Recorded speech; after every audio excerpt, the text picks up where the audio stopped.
सबका विश्वास और सबका प्रयास।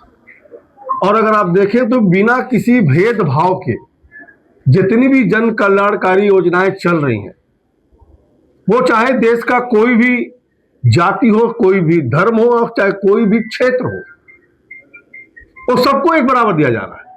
और डेवलपमेंट के लिए भी अगर आप देखें तो चाहे वो नॉर्थ ईस्ट हो, चाहे वो कश्मीर हो, चाहे कन्याकुमारी हो, चाहे राजस्थान हो, चाहे उत्तर प्रदेश हो, हर जगह डेवलपमेंट जहां जो कमियां हैं उसको करने का काम किया जा रहा है। साथ ही साथ प्रधानमंत्री जी ने जो इतने सालों तक कुछ जिले, कुछ ब्लॉक जो राष्ट्रीय मानक है उससे बहुत पीछे रह गए हैं, उसमें आपका जिला भी आता है।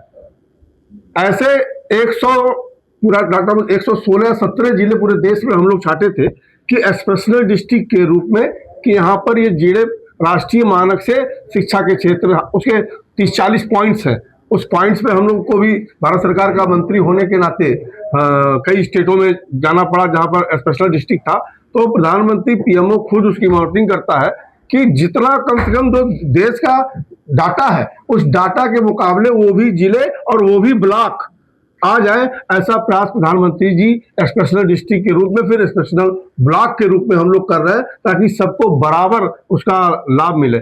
जहां तक स्वास्थ्य की बात आप लोगों ने किया था, अब ये अध्यक्ष से पूछा कि पीपीपी मॉडल पे यहाँ पर मेडिकल कॉलेज की स्वीकृति हो गई है। बाढ़ का विषय है, कहीं ना कहीं नेपाल कोई पानी नहीं छोड़ता है, ओपन नदियां हैं, बाढ़ वहां पर होता है तो निश्चित तौर से नाला है, बल्कि नदी नहीं है, नाला है ना। हमारा क्षेत्र भी नेपाल बॉर्डर वाला भी है, उसकी योजना हम लोग प्रयास कर रहे हैं कि नेपाल से बात बिना किए वो संभवतः नहीं हो पाएगा, तो उसके लिए सरकार लगी हुई है, उसको भी हम लोग पूर्ण करेंगे।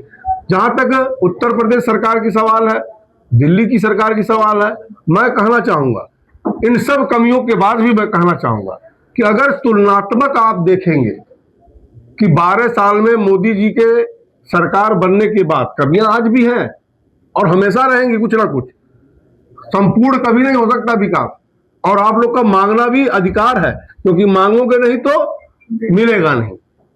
तो आज ये है तो कल और अधिक चाहिए हमें।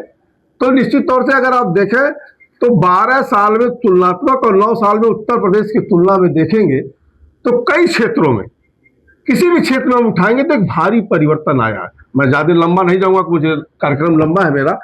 अगर आप केवल देखेंगे कि वैश्विक स्तर पे भारत की स्थिति क्या थी, भारत जो कहता था वैश्विक स्तर पर कोई उसकी सुनवाई नहीं होती थी, आज भारत जो कहता है पूरा दुनिया सुनता है।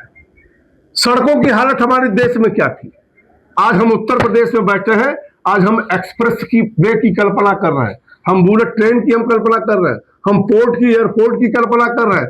पहले हम कल्पना भी नहीं कर पाते थे। और अगर एक्सप्रेस वे के मामले में देखें तो हिंदुस्तान में सर्वाधिक एक्सप्रेस वे, लगभग 60 से 65% एक्सप्रेस वे आज उत्तर प्रदेश में है।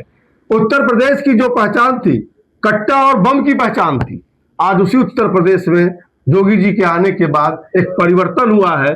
जो शाम की माता बहनें हमारी घर से निकलने में बाधित होती थी, आज वो रात में भी कहीं आ जा